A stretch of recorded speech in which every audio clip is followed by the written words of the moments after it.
Hello, आप सभी का स्वागत है केवल बोर्ड के यूट्यूब प्लेटफॉर्म पे। और आज हम लोग क्लास 12वीं के केमिस्ट्री का पहला चैप्टर पढ़ने वाले हैं, जिसमें सबसे पहले हम लोग छोटी छोटी चीज़ें पढ़ेंगे। मतलब चैप्टर 1 विलियन का जो प्रारंभ होते हैं, जिससे स्टार्ट करते हैं, जिस चीज़ की मुझे ज़रूरत पड़ती है उनके बारे में हम थोड़ा पहले जान लें। क्लास हमारा कौन सा होगा? 12वीं होगी। ये कौन सी क्लास है? 12th है। और 12th का पहला चैप्टर है रसायन विज्ञान। सबसे पहले ये बिलियन होते क्या है? तो बिलियन जो होती है वो हमारा एक प्रकार का समांगी मिश्रण है। समांगी मिश्रण होता है। जो बिलियन होते हैं वो क्या होते हैं? समांगी मिश्रण होते हैं। यानी कुल मिलाकर के हम ये कहे ये पदार्थ का जब वर्गीकरण किया जा रहा होगा तो रासायनिक वर्गीकरण में ये दो तरीके के डिवाइड किए गए होंगे, एक शुद्ध पदार्थ और एक अशुद्ध पदार्थ। अशुद्ध पदार्थ का ये दो दो पार्ट होते हैं, जिसमें हम लोग समांगी और विषमांगी की बात करते हैं। उसी मिश्रण का ये एक समांगी मिश्रण है, जिसको हम लोग विलियन के नाम से जानते हैं। जब भी विलियन आप बनाएंगे उसमें दो कण आपको लेना पड़ेगा। एक कण आपका होगा विलेय, दूसरा हमारा होगा कौन सा? विलायक। दोनों मिलते हैं तब हमारा क्या बनता है? विलियन बनता है। खैर उसकी बात अभी नहीं करेंगे। सबसे पहले हम बात करेंगे आणविक द्रव्यमान। सबसे पहले हमारी बात होगी किस चीज की? आणविक द्रव्यमान की। कि आणविक द्रव्यमान होते क्या है? ठीक, क्योंकि मुझे अणुभार की हर एक जगह आवश्यकता पड़ेगी और अणुभार के साथ साथ मुझे कुछ और की जरूरत पड़ेगी, जैसे मूलों की संख्या, जैसे तुल्यांकी भार। तो इन सभी के बारे में पहले हमको जानना पड़ेगा। आणविक द्रव्यमान होते, आणविक द्रव्यमान का मतलब होता है किसी अणु में जो एक एक कण पाए जाते होंगे, एक एक परमाणु पाए जाते होंगे, उन अलग अलग परमाणुओं के परमाणु भार रख करके जो हम लोग योग लाएंगे, जो कैलकुलेट करेंगे, उन्हीं भारों को, उन्हीं योगों को हम लोग क्या बोलते हैं? अणुभार। अणुभार का मतलब क्या? किसी यौगिक में, किसी यौगिक में उपस्थित अलग अलग परमाणुओं के परमाणु भार के योग को आणविक द्रव्यमान कहते हैं। ठीक, जैसे एग्जाम्पल हम छोटे से बात कर रहे हैं, H2O का अगर मुझे आणविक द्रव्यमान निकालना है, अणु होगा चाहे यौगिक होगा, हम यौगिक की जगह पे क्या बोल सकते हैं? अणु। मतलब दिए गए कोई भी यौगिक हो चाहे कोई भी अणु हो, उन यौगिकों में एक एक एलिमेंट का, एक एक तत्व का अगर हम भार रख करके जो भी हमारी कैलकुलेशन आएगा, जो भी हमारा योग आएगा, उन योग को हम लोग किसके नाम से जानते हैं? आणविक द्रव्यमान के नाम से जानते हैं। सबसे पहले आपको लिखना पड़ेगा क्या? m। और m बराबर पहले दिया गया यौगिक वैसे ही ज्यों का त्यों रखिए, और उसके बाद इसको तोड़ दीजिए। तो ये दो कणों से मिलकर बना है, एक H और एक किससे? O से। हाइड्रोजन जितनी संख्या उसको आप रखिए, दो, इसका एक और इसका कितना होता है? 16। ये दो और 16 कितने हो जाएंगे? टोटल 18। ये हमारे क्या है? आणविक द्रव्यमान है। ऐसे ही आप और निकाल सकते हैं, जैसे CH4। CH4 को मेथेन बोलते हैं और M इक्वल टू आपको लिखना पड़ेगा सबसे पहले CH4, और ये आपका हो जाएगा कार्बन और ये हो जाएगा 4 हाइड्रोजन। जो जो एलिमेंट उपस्थित है सबको तोड़ के क्या करने हैं? जोड़ने हैं। इसमें होंगे 12, ये हो जाएगा 4 गुणे 1। अगर किसी को परमाणु भार नहीं याद है तो आप नहीं निकाल पाएंगे। ये हो जाएगा कितना 16। अब मैं कुछ एलिमेंटों को लिख दे रहा हूँ। ये है आपका हाइड्रोजन, नीचे जो लिखा जाएगा वो परमाणु क्रमांक है, ऊपर जो लिखा जाएगा वो हमारा क्या है परमाणु भार। तो हाइड्रोजन का कितना हो गया भार 1, हीलियम का परमाणु क्रमांक 2 और भार 4, लिथियम का 7, 3 होते हैं, बेरिलियम का 4 और 8 होते हैं, बोरान का 5 और 10 होता है, कार्बन का 6, 12 होता है, और उसी तरीके से ऑक्सीजन नाइट्रोजन का 7 और 14। ऐसा नहीं है कि सब पता नहीं होगा, सबको पता है, लेकिन कुछ ऐसे लोग भी होंगे जिनको ये छोटी-छोटी बातें नहीं पता होंगी। तो नहीं पता होंगे तो मैं क्या कर रहा हूँ, लिख रहा हूँ और आपको याद होना चाहिए। मैं ऑक्सीजन का 8 और ये 16, उसी तरीके से फ्लोरीन का 9, 18 और सोडियम, सोडियम करें नियॉन आएगा 10, 12, सोडियम का 11, 23 परमाणु भार, और मैग्नीशियम का कितना 12 और मैग्नीशियम का 12 और 24, एल्यूमिनियम का होता है 13 और 27, सिलिकॉन का 14, 28, फास्फोरस का 15 और 31 होता है, सल्फर का 16 और 32 होता है, क्लोरीन का 17, 35.5 होगा, और आपका आर्गन का 18, 40 होता है, पोटेशियम का 19 और 40, कैल्शियम का 20 और कितने 40। ये आपका परमाणु भार है। इन्हीं का हमको क्या करना है, उपयोग करना है। और एग्जाम्पल चलिए और मैं एग्जाम्पल रखूं, जैसे यूरिया का अगर मुझे निकालना हो CuNH2 CO, तो सबसे पहले आप क्या करिए, M लिखिए, और इनमें देखिए कितने एक जैसे एलिमेंट है। तो नाइट्रोजन की संख्या कितनी बार है आपकी, 2 बार है, तो 2N लिखिए।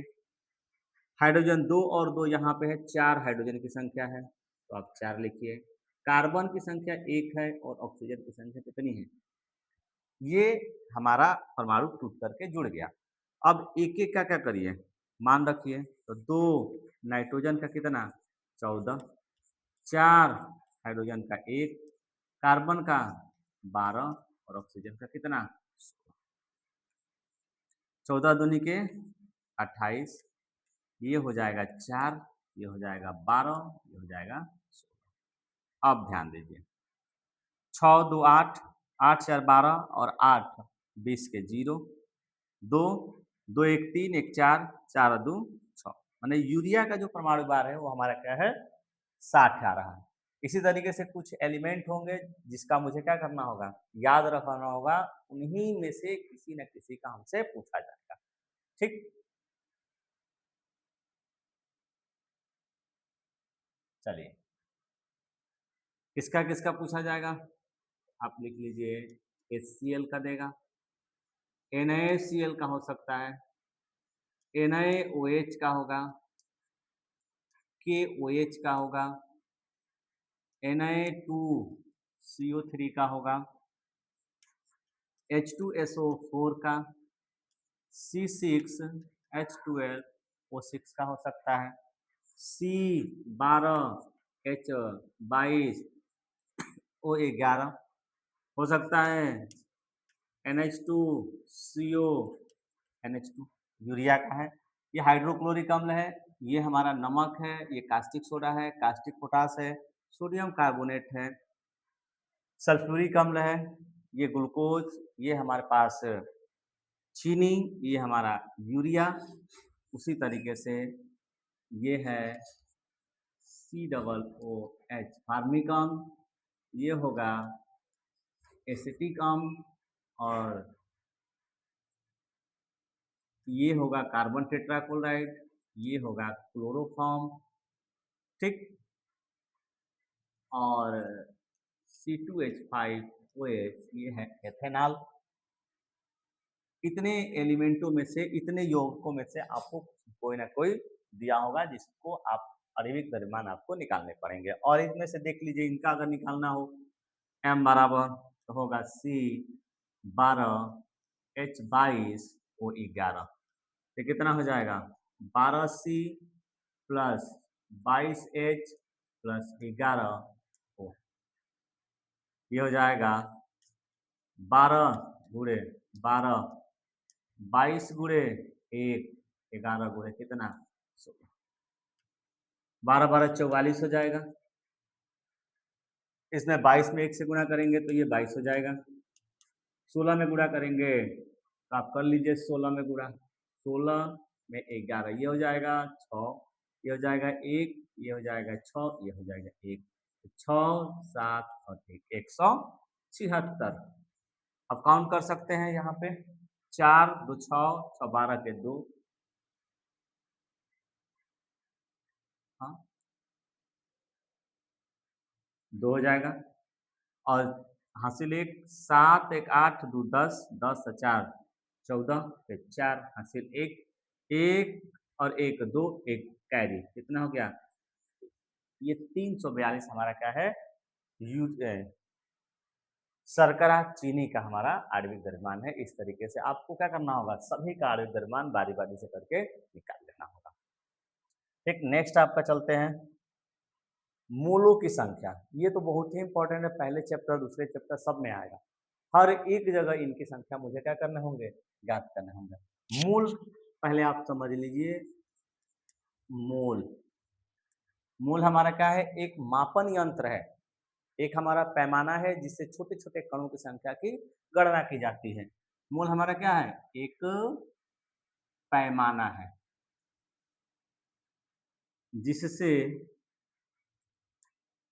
क्या छोटे छोटे कणों की संख्या की गणना की जाती है। छोटे छोटे जो मॉलिक्यूल्स होते हैं उनको लीटर मीटर से मापना संभव नहीं होता है, इसलिए हम क्या करते हैं? इनकी मोलों की संख्या के रूप में मापते हैं, मोल के रूप में मापते हैं। और एक मोल किसी भी तरीके से अगर हम लेंगे, एक क्या मोल, और एक मोल में कणों की संख्या होती है 6.023 इंटू 10⁻, कितना? 23 कण। कोई भी हमारा पार्टिकल होगा, चाहे सोडियम हो, पोटेशियम हो, वाटर हो, वायु हो, हर एक कण की मात्रा आपकी कितनी होगी? 6.023 इंटू 10⁻23 पार्टिकल्स होंगे। अब हम कण निकालेंगे कैसे? संख्या कैसे निकलेगी? तो लिखेंगे क्या? मोलों की संख्या, मोलों की संख्या।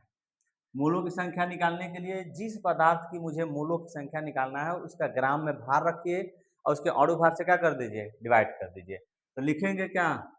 पदार्थ का ग्राम में भार, भार बटा में उसी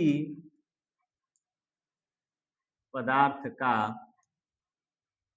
अणु भार। जिसका ग्राम में भार रखेंगे उसी का क्या रखेंगे? अणु भार रखेंगे। ठीक, हम मोलों की संख्या को किससे दिखाते हैं? n से दिखाते हैं।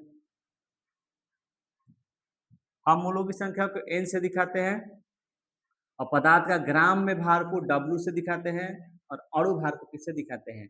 m से। देखिए आणविक द्रव्यमान मुझे यहाँ पे जरूरत पड़ गई। इस तरीके से हम ग्राम में भार को W से और अणु भार को किससे दिखाएंगे? m से दिखाएंगे। और मोलों की संख्या किससे दिखाया जाएगा? n से दिखाया जाएगा। चलिए निकाला जाए कुछ।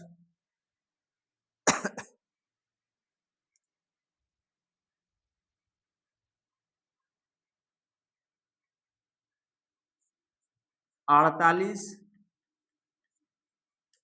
ग्राम में 48 ग्राम H2O में मोलों की संख्या निकालने हैं। तो जो भी ग्राम में आपको दिया रहेगा वो आपको लिखने पड़ेंगे। W कितना हो गया 48। और अभी हमने आणविक द्रव्यमान निकालना सिखाया है, तो m बराबर आपको क्या करना पड़ेगा, उसके फार्मूले लिखने पड़ेंगे। तो m बराबर जिसका निकालना होगा, वाटर का निकालना है तो वाटर का रखेंगे, और किसी का निकालना होगा तो किसी और का रखेंगे। तो ये हो जाएगा कितना 2H प्लस O हो जाएगा 2 गुणे 1 प्लस 16, कुल मिला के कितना हो जाएगा।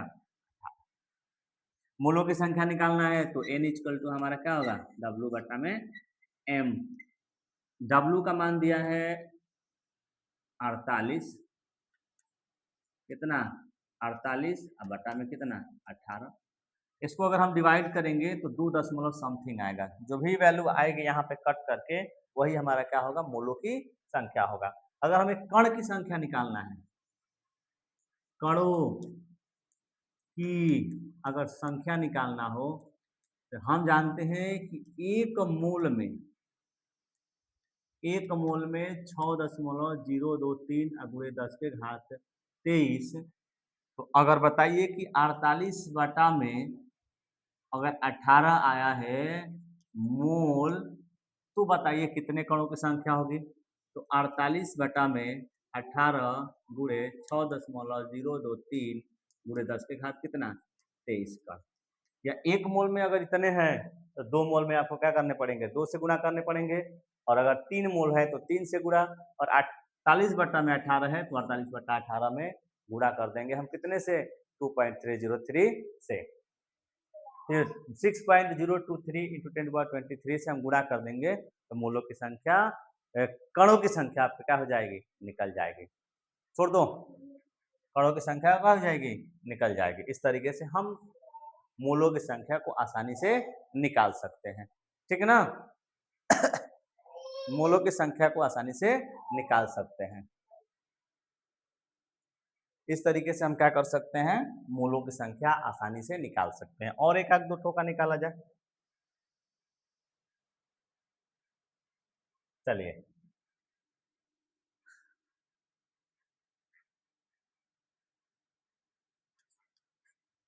120 ग्राम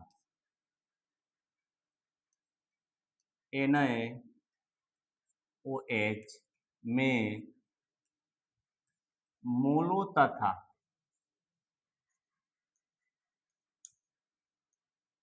कणों की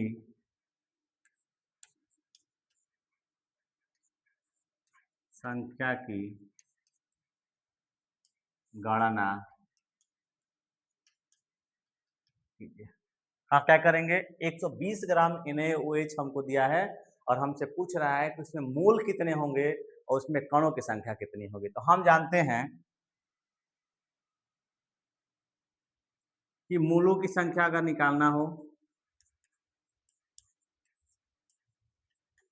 मोलों की संख्या निकालना हो तो हम n बराबर जानते हैं क्या होता है, स्मॉल w बटा में स्मॉल m होता है। स्मॉल w का मान दिया गया ग्राम में भार वाला होगा, तो हम लिख देंगे 120। और हम m बराबर NaOH का अगर हम निकाल लेंगे तो NaOH में Na, फिर O, अब फिर H को क्या कर देंगे, जोड़ देंगे। तो यहाँ पे Na का होता है 23, ऑक्सीजन का 16, इसका होता है 1। कुल कैलकुलेट करोगे तो कितना होगा, 40 होगा। 40 से क्या कर दीजिए, डिवाइड कर दीजिए, ये कट गया, कितना बच गया 12 बटा में 4, कितना 3 मोल। तो n बराबर कितना 3 मोल। ये है हमारा क्या, कणों की संख्या, मोलों की संख्या निकल करके आ गई। और एक मोल में हम जानते हैं, एक मोल में 6.023 गुणे 10 के घात कितना 23। ऐसे ही 3 मोल में कितने होंगे, तो 3 मोल में 3 गुणे 6.023 गुणे 10 के घात कितना 23 कण होंगे। इस तरीके से हम मोलों की संख्या और कणों की संख्या की गणना आसानी से कर लेंगे। ठीक, नेक्स्ट हमारा होगा तुल्यांकी भार। तुल्यांकी भार क्या होते हैं, तो तुल्यांकी भार एकदम आसान है। तुल्यांकी भार का मतलब ये होता है कि हम किसी पदार्थ का अणु भार लिखेंगे। अणु भार, और अणु भार में किससे भागा दें? संयोजकता से।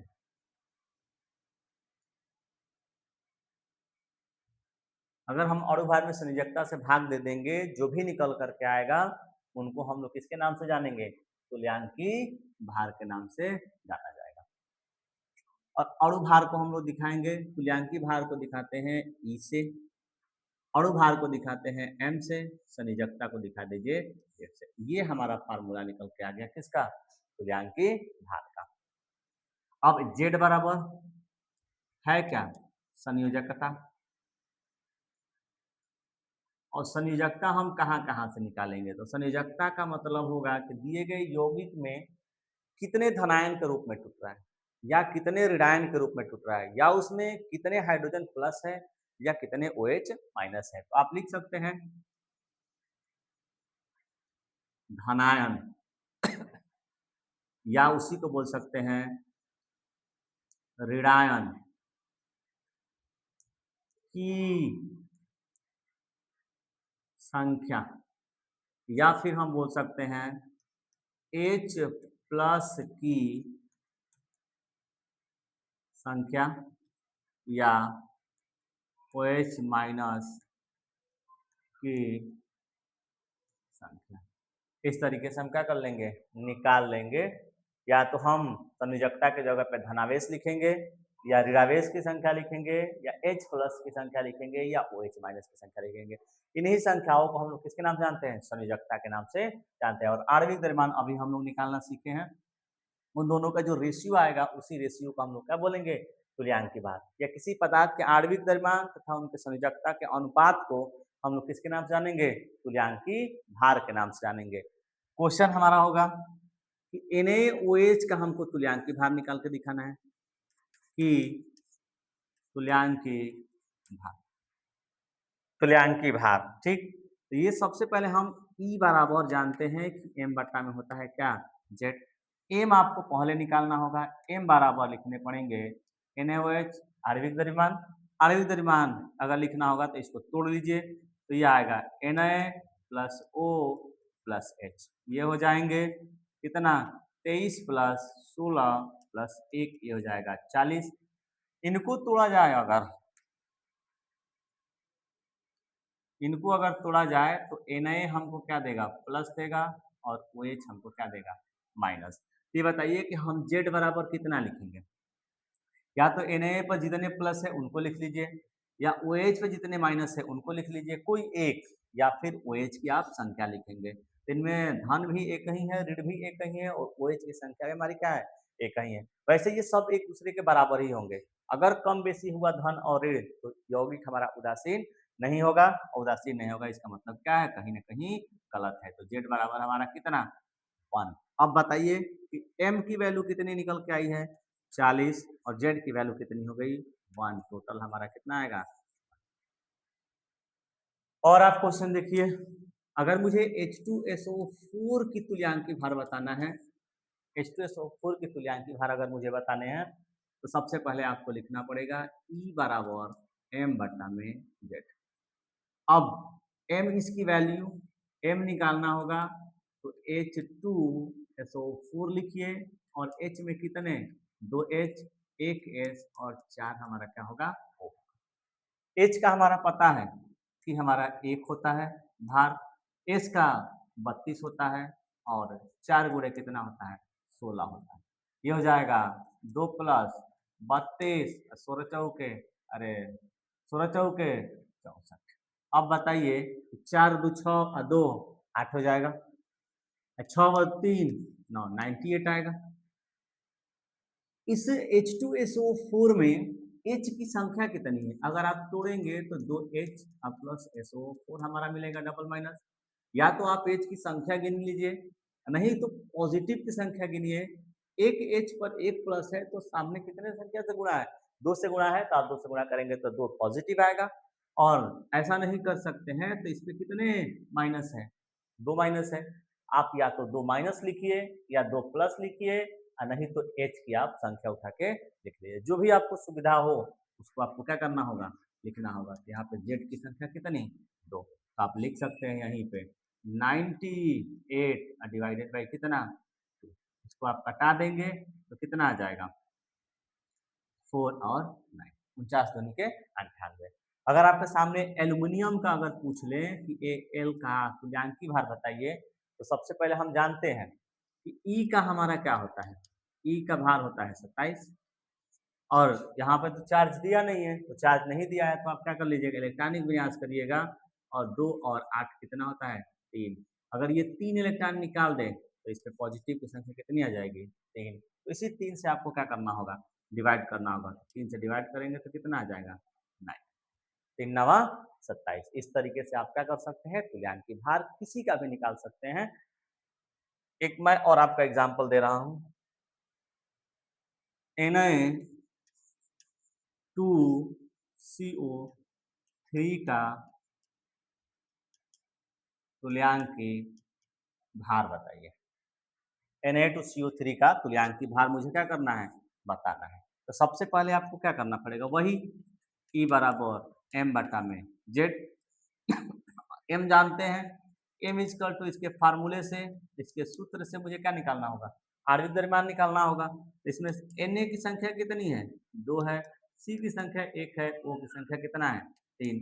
तो 2 गुणे 23 प्लस कार्बन का 12, 3 गुणे कितना, 16, ये हो जाएगा 46, प्लस हो जाएगा 12, ये कितना, 48।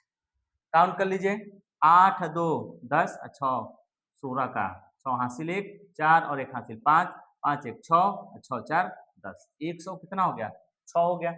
अगर हम H2SO4 को तोड़ दें और Na2CO3 को, तो Na प्लस क्या आ जाएगा, CO3। एक Na पर एक प्लस है, तो यहाँ पे Na की संख्या है कितनी बार, 2 बार है, तो 2 से गुणा कर दें। और 2 प्लस आ गया इस पे, तो इसमें कितना माइनस आएगा, 2। तो या तो आप इन्हें प्लस की संख्या काउंट कर लीजिए, नहीं तो CO3 पे माइनस की संख्या काउंट करिए। कभी भी काउंट करेंगे दोनों में तो चार्ज कितना आएगा, या तो पॉजिटिव नहीं तो निगेटिव। या तो पॉजिटिव चार्ज काउंट कर लीजिए संख्या में 2, नहीं तो निगेटिव काउंट कर लीजिए संख्या में 2। कोई एक आपको क्या करना होगा, यूज करना होगा। तो यहाँ पे आप क्या लिख दीजिएगा, ये हो जाएगा m का वैल्यू आया है 106, और 2 से डिवाइड कर देंगे, ये कट जाएगा, कितना आ जाएगा, 53। इसका आणविक द्रव्यमान, आणविक है, तुल्यांकी भार कितना, 53 आया है। अब नेक्स्ट हमारा टॉपिक है, और क्वेश्चन अगर आप देखना चाहते हैं तो इस पर कर सकते हैं। चलिए देखिए, अब है बिलियन। बिलियन मैंने शुरू में क्या बोला, बिलियन का मतलब होता है जब दो पदार्थ, कोई भी दो पदार्थ अगर आपस में मिक्स कर दिए किसी भी रेशियो में, किसी भी रेशियो में आप दो पदार्थों को मिक्स करिए, और मिक्स करने के बाद समान रूप से अगर मिल गया, उसी को हम लोग इसके नाम से जानेंगे, बिलियन। तो बिलियन आप क्या लिख सकते हैं, दो या दो से अधिक, दो या दो से अधिक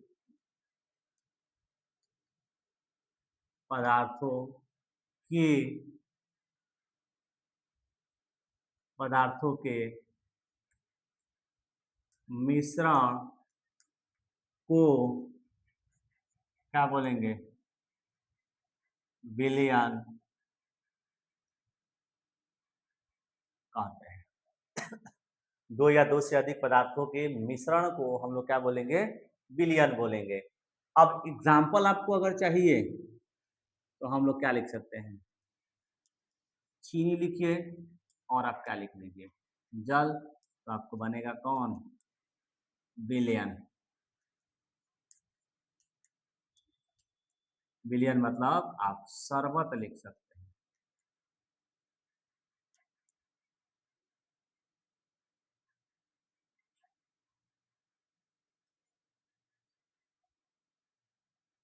क्या लिख देंगे, शरबत।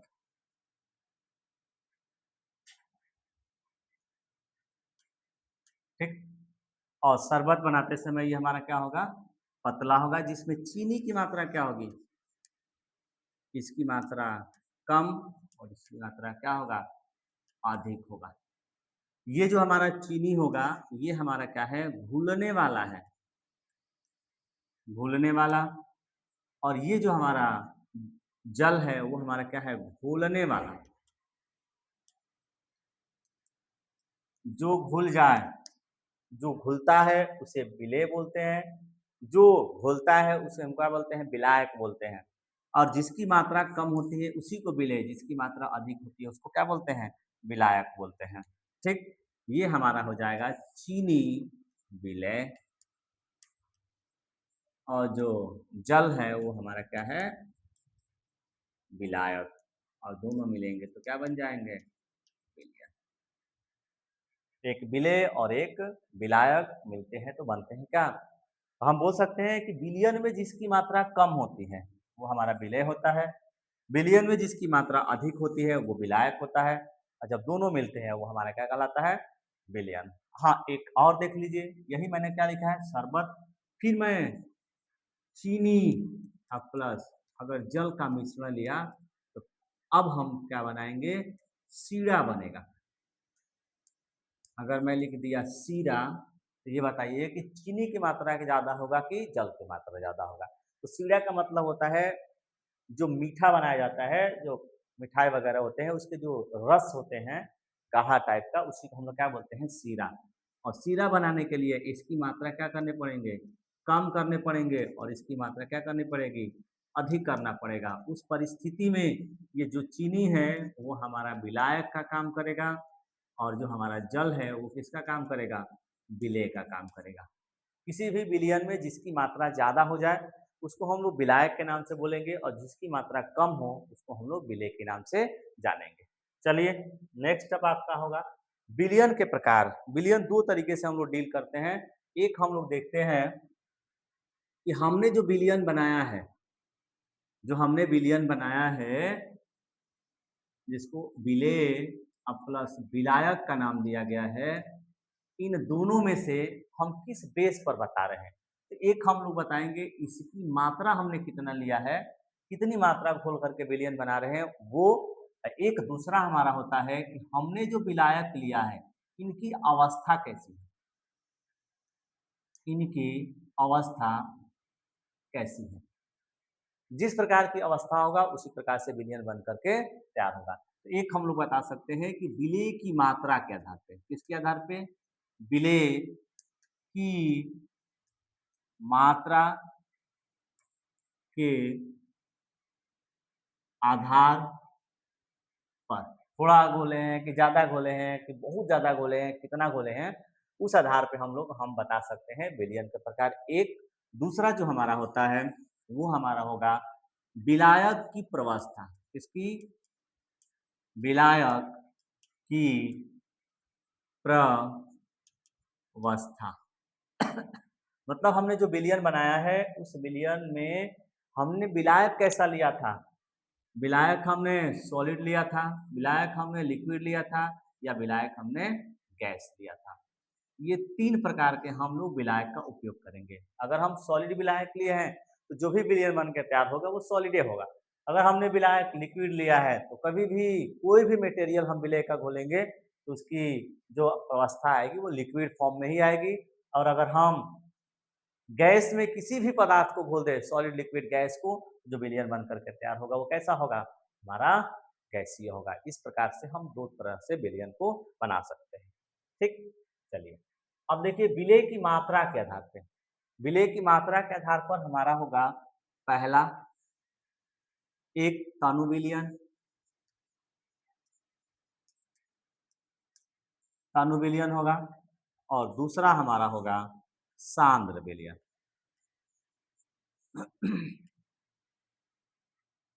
सांद्र विलयन। ठीक, एक हमारा होगा तनु विलयन और एक हमारा होगा कैसा, सांद्र। जब हम विलेय की मात्रा बहुत कम घोले होंगे विलयन में, जब भी विलयन बन के तैयार होगा उस विलयन का नाम हमारा क्या होगा, तनु विलयन। मतलब विलयन बनाते समय विलेय की मात्रा अगर बहुत कम हो तो ऐसे विलयन को हम लोग क्या बोलेंगे, वो हमारा विलयन क्या कहलाएगा, तनु विलयन कहलाएगा। क्या चाहिए, ये 9th का है। ऐसे विलयन को हम लोग क्या बोलेंगे? तनु विलयन कहेंगे। और अगर हमारा विलेय की मात्रा विलायक के अपेक्षाकृत क्या हो? अगर विलायक हमने लिया है और विलेय घोले हैं, तो विलेय की मात्रा विलायक से ज़्यादा नहीं होना चाहिए, लेकिन घोलते समय थोड़ी-सी उसकी मात्रा क्या करेंगे, ज़्यादा अगर घोलेंगे तो जो विलयन बन के तैयार होगा, ऐसे विलयन का नाम क्या बोला जाएगा कि हमारा वो सांद्र विलयन। हम लिख सकते हैं कि वह विलयन जिसमें विलेय की मात्रा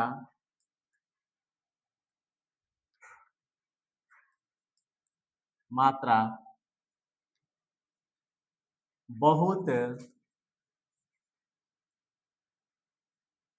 कम होता है, तनु विलयन कहलाता है। तनु विलयन कहलाता। जब विलेय की मात्रा बहुत कम हो, तो ऐसे विलयन को हम लोग क्या बोलेंगे? तनु विलयन कहेंगे। और सांद्र विलयन क्या बोला जाएगा? वह विलयन जिसमें विलेय की मात्रा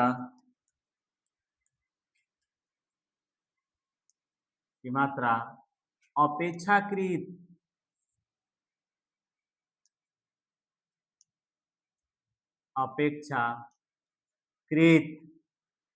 थोड़ा अधिक होती है।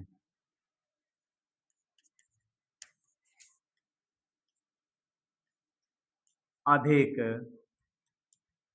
होता है, सांद्र विलयन कहलाता है।